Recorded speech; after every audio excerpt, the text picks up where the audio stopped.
വിശുദ്ധ യോഹന്നാൻ എഴുതിയ സുവിശേഷം അധ്യായം 21 വാക്യങ്ങൾ 15 മുതൽ 19 വരെ. പത്രോസ് അജപാലകൻ. അവരുടെ പ്രാതൽ കഴിഞ്ഞപ്പോൾ യേശു ശിമിയോൻ പത്രോസിനോട് ചോദിച്ചു, യോഹന്നാന്റെ പുത്രനായ ശിമിയോനെ, നീ ഇവരേക്കാൾ അധികമായി എന്നെ സ്നേഹിക്കുന്നുവോ? അവൻ പറഞ്ഞു, ഉവ്വ് കർത്താവേ, ഞാൻ നിന്നെ സ്നേഹിക്കുന്നുവെന്ന് നീ അറിയുന്നുവല്ലോ. യേശു അവനോട് പറഞ്ഞു, എന്റെ ആടുകളെ മേയ്ക്കുക. രണ്ടാം പ്രാവശ്യവും അവൻ ചോദിച്ചു, യോഹന്നാന്റെ പുത്രനായ ശിമിയോനെ, നീ എന്നെ സ്നേഹിക്കുന്നുവോ?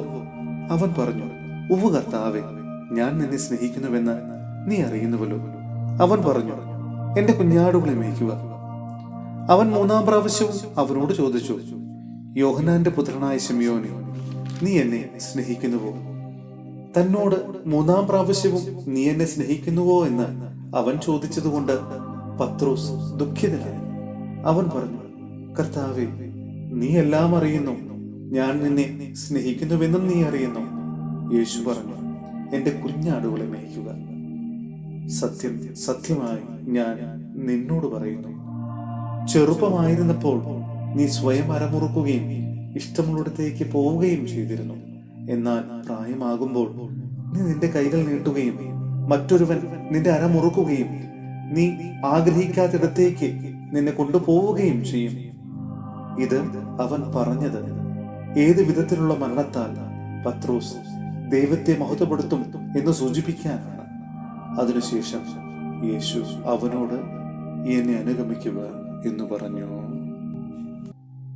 സഹോദരരെ, വിശുദ്ധ പൗലോസ് ശ്ലീഹ എഫേസോസിലെ സഭയ്ക്ക് എഴുതിയ ലേഖനം അധ്യായം 2 വാക്യങ്ങൾ 11 മുതൽ 19 വരെ. എല്ലാവരും ക്രിസ്തുവിലൊന്ന്. നിങ്ങൾ ശരീരം കൊണ്ട് വിജാതീയരായിരുന്നപ്പോൾ ശരീരത്തിൽ കൈക്കൊണ്ട് പരിച്ഛേദനം ചെയ്യപ്പെട്ടവർ നിങ്ങളെ അപരിച്ഛേദിതർ എന്ന് വിളിച്ചിരുന്നത് ഓർക്കുക. അന്ന് നിങ്ങൾ ക്രിസ്തുവിനെ അറിയാത്തവരും ഇസ്രായേൽ സമൂഹത്തിൽ നിന്ന് അകറ്റപ്പെട്ടവരും ഉടമ്പടിയുടെ വാഗ്ദാനത്തിന് അപരിചിതരും പ്രത്യാശയില്ലാത്തവരും ലോകത്തിൽ ദൈവവിശ്വാസമില്ലാത്തവരുമായിരുന്നു എന്ന കാര്യം അനുസ്മരിക്കുക.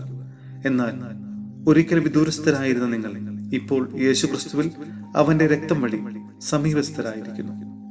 കാരണം അവൻ നമ്മുടെ സമാധാനമാണ്. ഇരുകൂട്ടരെയും അവൻ ഒന്നിപ്പിക്കുകയും ശത്രുതയുടെ മതിലുകൾ തകർക്കുകയും ചെയ്തു.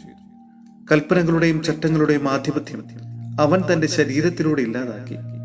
ഇരുകൂട്ടരുടെയും സ്ഥാനത്ത് ഒരു പുതിയ മനുഷ്യനെ സൃഷ്ടിച്ചുകൊണ്ട് സമാധാനം സംസ്ഥാപിക്കാനും കുരിശുവഴി ഒരേ ശരീരത്തിൽ ഇരുകൂട്ടരെയും ദൈവത്തോട് അനുരഞ്ജിപ്പിക്കാനും അങ്ങനെ തന്നിലൂടെ ശത്രുത അവസാനിപ്പിക്കാനുമാണ് അവൻ ഇങ്ങനെ ചെയ്തത്. വിദൂരസ്ഥരായിരുന്ന നിങ്ങളോടും സമീപസ്ഥരായിരുന്ന ഞങ്ങളോടും അവൻ സമാധാനം പ്രസംഗിച്ചു. അതിനാൽ അവനിലൂടെ ഒരേ ആത്മാവിൽ ഇരുകൂട്ടർക്കും പിതാവിന്റെ സന്നിധിയിൽ പ്രവേശിക്കാൻ സാധിക്കുന്നു. ഇനിമേൽ നിങ്ങൾ അന്യരോ പരദേശികളോ അല്ല, വിശുദ്ധരുടെ സഹപൗരരും ദൈവഭവനത്തിലെ അംഗങ്ങളുമാണ്.